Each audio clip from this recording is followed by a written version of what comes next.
फजल साहब, उस्मान बुज़दार साहब की तब्दीली का मुतालबा, ये क्या उस मुतालबे का जवाब है जो यहाँ से किया जा रहा था मुराद अली शाह के लिए कि मुराद अली शाह को तब्दील किया जाए? दोनों में रेलेवेंस तो नहीं है इस लिहाज से कि उनको करप्शन की बुनियाद पर हटाने का मुतालबा किया जा रहा था और यहाँ पर अननोन रीजन की वजह से उनको हटाने का मुतालबा किया जा रहा है। तो आपके ख्याल में जस्टिफाइड है? क्यों सिर्फ उस प्रेशर को सेटल करने के लिए मुतालबा किया गया या कुछ और वजह?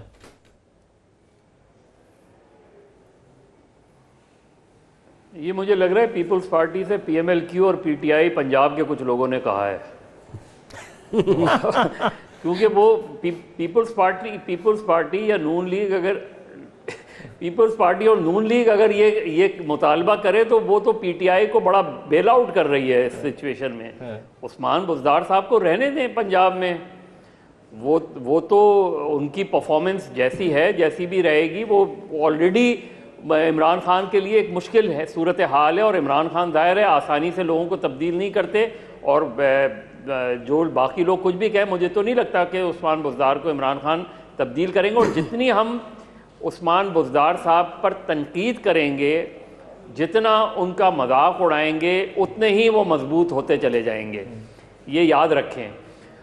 दूसरी बात ये कि ये ज़रूर मैं भट्टी साहब को मशवरा दूंगा कि वो भुट्टो साहब कैसे आए थे, ये दो लोगों से मालूमात हासिल करें तो उन्हें ज़्यादा बेहतर इंफॉर्मेशन मिलेगी।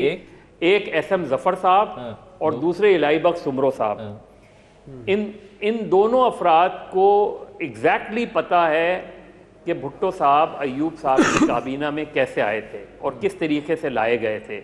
ये उसमें वो ज़ाहिर है उस वक्त एक यंग लॉयर थे, बड़े ब्राइट लॉयर थे, और कौन किसने ला के। और एक और किताब है यास्मीन हमीद साहिबा की, बॉर्न टू बी हैंग्ड, उसमें भी कुछ तफसीलात मौजूद हैं। लेकिन ये हिस्टोरिकली चीज़ है कि वो अयूब की कैबिनेट में थे, ख़त्म हो गई बात। देखिए अभी जो काशिफ भी बात कर रहे थे और भट्टी साहब भी बात कर रहे थे, डेमोक्रेसी को सबसे बड़ा ख़तरा डेमोक्रेट से है। ये जो कुछ भी अभी उस वक्त पहले उस सेगमेंट में जो बात कर रहे थे काशिफ कि जी बलूचिस्तान में जो चीज़ें हुई, जो सेनेट के चेयरमैन के इलेक्शंस के दौरान हुआ, प्रेसिडेंशियल इलेक्शन के दौरान हुआ, अच्छा उसमें वो भी बात आती है। हम कहें तो नहीं कि वो सिलेक्टेड प्राइम मिनिस्टर हैं, लेकिन जो इवेंट्स अनफोल्ड हुए हैं बलूचिस्तान में, all of a sudden PMLN गायब हो गई, एकदम जनूबी पंजाब महाज खड़ा हो गया, कराची में एकदम 14 नशिस्तें मिल गई MQM को। अगर ये इस सिनेरियो को थोड़ा सा हटा लें आप उसमें, तो PTI के लिए गवर्नमेंट बनाना बहुत मुश्किल था, सेंटर में भी मुश्किल था, पंजाब में भी मुश्किल था।